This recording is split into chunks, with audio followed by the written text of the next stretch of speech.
Tisha Bader, and in the news, Israel's President Isaac Herzog's visit to the United States to Washington and his address to a joint session of Congress.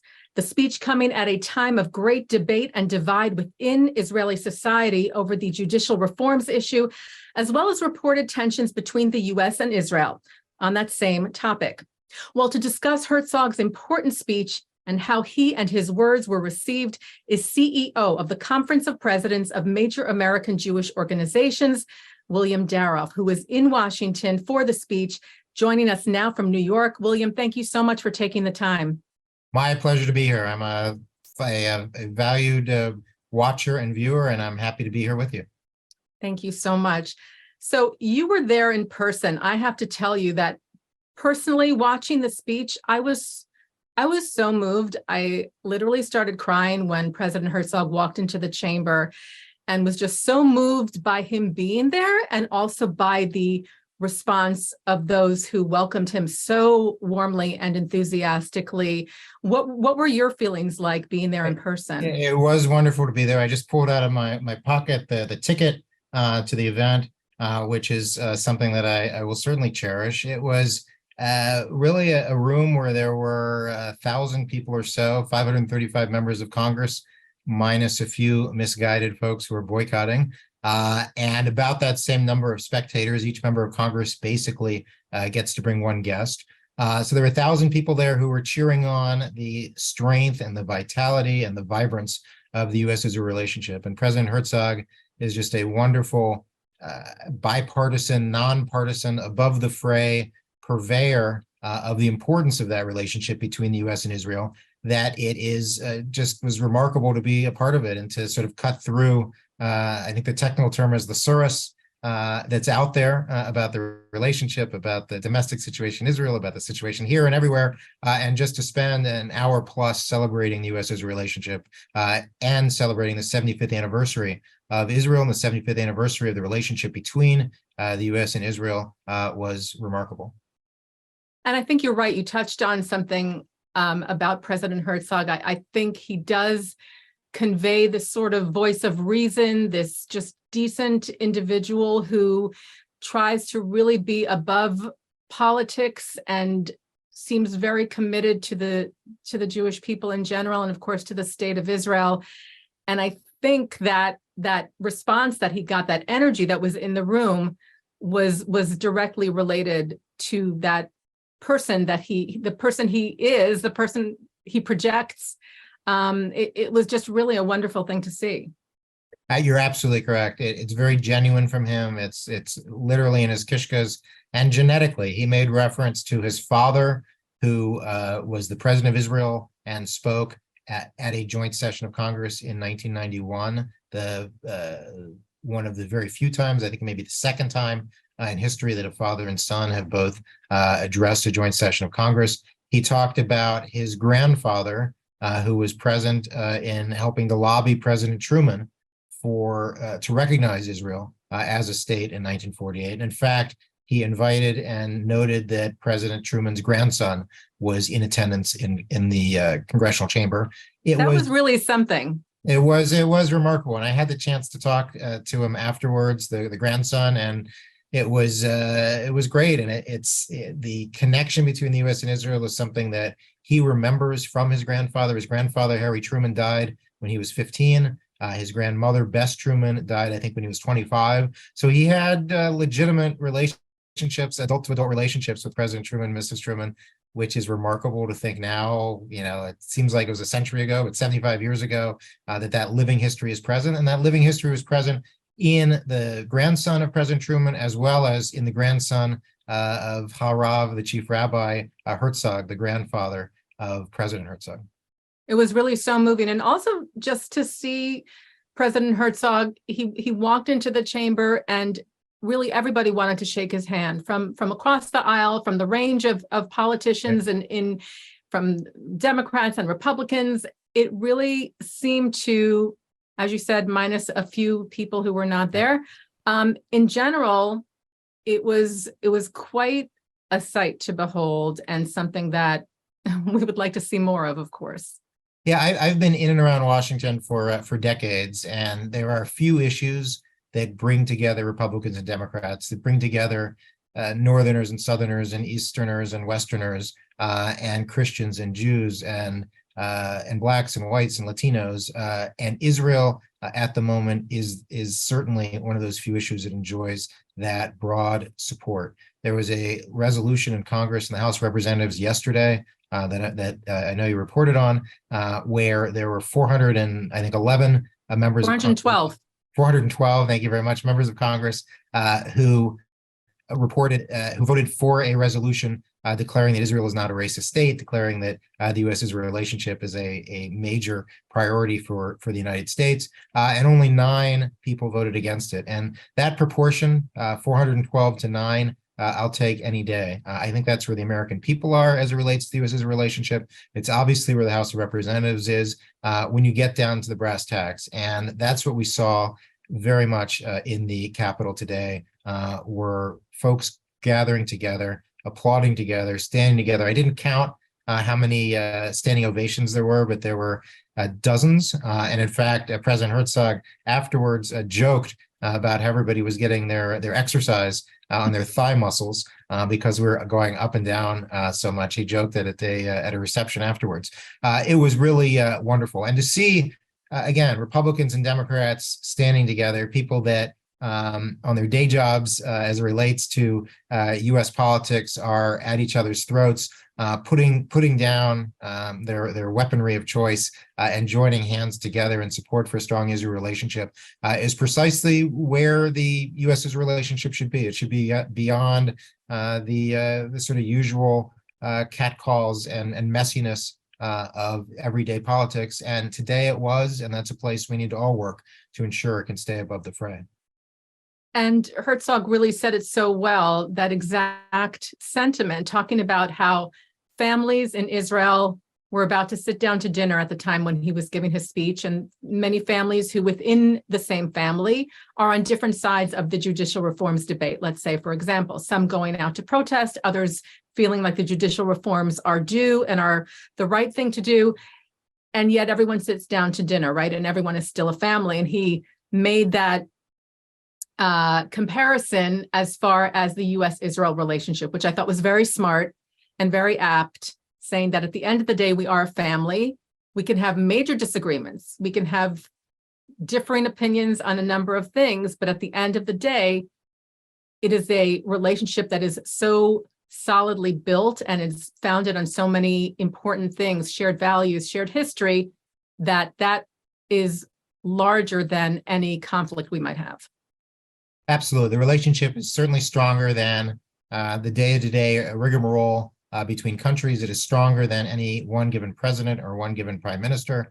It is a relationship that is built on the foundations of American democracy, of Western values, and it's one that has been strong for 75 years and God willing will be strong for many, many, many more years ahead. It is a relationship that brings a benefit to the United States. It brings a benefit to the state of Israel. It brings a benefit to the world as people see the extension of U.S. power through Israel. It really helps to balance out against the forces that are out there trying to push against Western values. They're trying to push terrorism. They're trying to push extremism. And I think that relationship is important. And the president also focused on Iran. And Iran is a situation that where they are seeking very quickly to develop some sort of nuclear capacity, where they are involved in all sorts of malevolent activities around the region. And this is a situation where the U.S. and Israel need to stay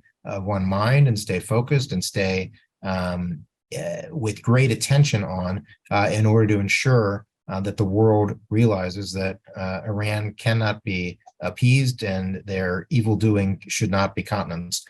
And that also brought widespread bipartisan applause across the board. And it's interesting, sometimes you see at the State of the Union address, the vice president, so President Biden's giving the State of the Union address, and the vice president and the Democrats will all stand when he's talking about Democratic agenda issues, and the speaker and all the Republicans will sit. And there are relatively few times during the State of the Union address when everybody's standing. And if you look at the picture, the vice president and the Speaker of the House, the Democratic vice president, the Republican Speaker of the House, were very much in unison, going up and down with the crowd. And that demonstration of the bipartisan, solid, wall-to-wall support for the state of Israel was, again, quite fulfilling to be a part of. And the energy is really going to be incredibly important for continuing to ensure that the U.S.'s relationship stays on track and stays focused. And President Herzog did a yeoman's effort of ensuring that today.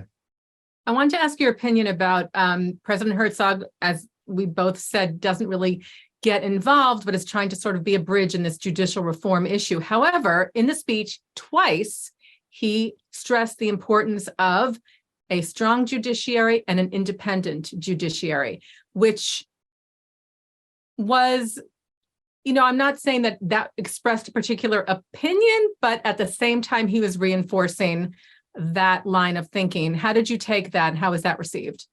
It was received well. I think that a lot of us, raised an eyebrow, smiled when he said it, because it was a clear message.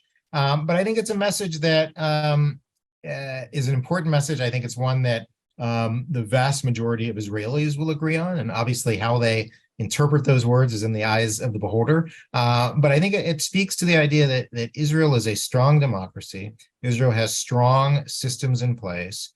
And this 75-year tradition of a strong and independent judiciary is something that is an important component of what makes Israel Israel, and that is a goal that he has. And President Herzog has been very much at the forefront of trying to bring Israeli politicians together, to bring Israeli civil society together, to find some common ground and to find consensus here. And I think he was expressing that hope that he can be an instrumentality of bringing the Israeli people together, and recognizing that there is this foundational piece of of importance to Israel in having a strong and independent judiciary. So I think it was totally appropriate. I think how Israel, the country, interprets it will be based on the eye of the beholder. But I think it's important that he doesn't hide those issues and move away from them, but rather confronts them and puts them in the proper context. We have all sorts of issues here, and he talked about that and our sort of messy democracy here in America. And I think it's important for people to recognize that these things aren't often as they should be in a textbook, and that democracy is sometimes messy, and that popular opinion is messy, and finding coalitions and building them is messy. And hopefully, President Herzog will continue to be a vehicle for trying to move Israel forward and to trying to bring the Israeli people together, and to reduce the level of divisiveness which is in Israel, which then bleeds over into the diaspora. Right, of course. And, President Biden has expressed that he's deeply concerned about what's happening in Israel, at the same time giving his support, seeing, democracy in action, and lauding that, but expressing concern. This is not a secret. And he finally had a phone call with Israeli Prime Minister Netanyahu the other night, and they discussed, apparently, it is believed they discussed the reasonableness bill that is now being pushed through in the Knesset, which is likely to be voted on Sunday, and Netanyahu giving him some assurances that, yes, it will pass, but I'm going to try and reach broad consensus. And then Biden inviting Netanyahu to meet with him. Didn't specifically say at the White House, but to meet with him, which was an invite that has been long awaited. So, as Herzog said, there are disagreements, there are conflicts, but it seems like perhaps something is being, maybe there is some hope on the horizon for some meeting of the minds on this issue, or getting a little closer to that as far as Netanyahu and Biden. What do you think? I think that there is a concerted effort by both the prime minister and the president to decrease the volume, to decrease the pressure, to ensure that there are high levels of communication and understanding, and a recognition that both the United States and Israel, both Prime Minister Netanyahu and President Biden, are men of good conscience who are pushing forward with agenda issues that they think are in the best interest of their countries. I think that this phone call that you mentioned is very important. The fact that Prime Minister Netanyahu and President Biden will be meeting here in the United States sometime this fall is important to push through that. It's important to remember that the number one foreign visitor, the number one foreign head of state to meet with President Obama over his 8 years was Bibi Netanyahu. More than the British prime minister, more than the French prime minister, more than the Canadian, it was Bibi Netanyahu. And that's despite the well-known disagreements, policy and otherwise, between the two of them. And so that level of communication at the top is very important. And I feel like the phone call earlier this week, and certainly President Herzog's visit and discussions with senior administration officials, including the president, will help move that relationship forward. The relationship is too important to get hung up over sort of trivial matters of picking up a phone call and having an invitation and coming. If you want to have a disagreement, come have a disagreement in person. Having this sort of probationary period of not having the prime minister come, I think was unfortunate. And I'm hopeful that the White House recognizes that and that we've moved past that. I want to also mention, you spoke about Truman's grandson being a special invited guest of President Herzog. He also had Leah Goldin there, the mother of Hadar, one of the soldiers, along with Oron Shaul, who were killed and whose remains are being held by terror group Hamas in Gaza since 2014. It is unimaginable, the pain that these families must be enduring. But Leah Goldin was there. She sat next to Michal Herzog and was so warmly received. And that was also just so moving. And to once again raise that very important issue of bringing the bodies of these young men home to Israel to be buried, and also releasing the two civilians that are still being held by Hamas. Yes, it was wonderful of President Herzog to invite Leah Goldin to be a part of his official delegation, to fly with him from Israel to Washington to be a part of the meetings. She was in the meeting yesterday with Secretary of State Blinken, where I understand they had, according to the release that was put out, that there was a significant amount of time discussed about the international humanitarian law violations that are occurring because the four are being held captive. It is the ninth yahrzeit, the ninth anniversary of the death of Hadar this coming Sunday. And it is a tragedy. It is a shanda that this family for 9 years has been kept from really closing the chapter on their beautiful son, who was murdered after a ceasefire, after an American negotiated ceasefire, a ceasefire negotiated by then Secretary of State John Kerry in the administration of then President Obama and then Vice President Biden, where there is a clear responsibility for the United States, because it was our ceasefire that we negotiated, to work to ensure their return. I think it, again, was wonderful of President Herzog to invite them. I know that Leah Goldin will continue here to New York, where she will be with President Herzog, with the Secretary General of the United Nations, Guterres, and have other important meetings as well. And it is a story that I wish there was more attention focused on, because it is really a tragedy for those four families, and something that America should use and the world should use its power, its resources, its influence, and its relationships to remedy. And William, you mentioned briefly there were several members of Congress that were not at the speech to hear President Herzog. Most of them made it very vocally clear that they would be doing that. Some just didn't show up, like Bernie Sanders apparently didn't show up, but did not make a statement about it, like some of the other. There were several progressives who said that they would not be there. How do you take that? Do you think it's people were just not surprised and just sort of didn't want to give it any more attention, or how was it received in the chamber? There were no empty seats in the chamber, so it was not clear, as say it was when Prime Minister Netanyahu addressed Congress in 2015, where there was a major boycott of 40 some members of Congress, 40 plus members of Congress, where there were rows of seats that were empty. The situation here was one where there was standing room only. There were members of Congress who didn't have seats, former members of Congress, and others down there who didn't have seats. So it was not noticeable. I think the fact that it was just a handful, I didn't see what the final count was, but I think less than 10 members of Congress actually spoke out loud and said, we're not coming. And I don't know who else had conflicts.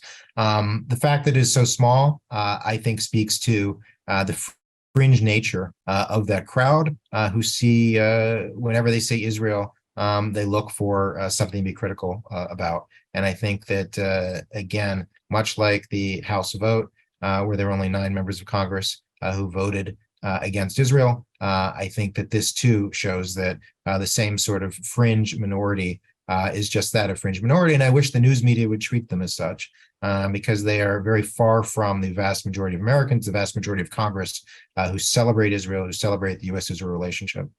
Which was abundantly clear today. I hope that a lot of people see that incredible enthusiasm and real joy at having President Herzog at the Capitol today. And I know you're going to be hosting him. Talk a bit about the event you have coming up.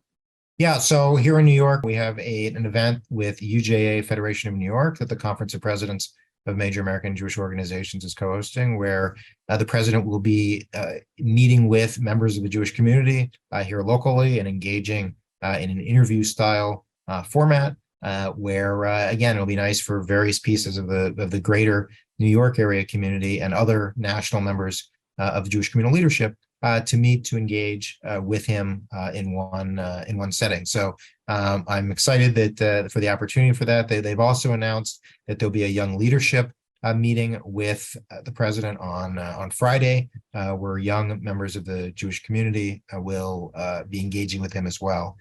So I'm excited that he's here back in New York. The president spent a lot of his childhood here. He went to Ramaz Day School when he was a teenager, and so he has great connections here, and obviously he's excited to be here, and his excitement was incredibly palpable, both for those watching during his speech and for those of us who had the pleasure and honor to engage with him after the speech. He was very much flying high and excited about the energy, and it's really for Zionists in the crowd celebrating the 75th anniversary of Israel. This was a wonderful gift.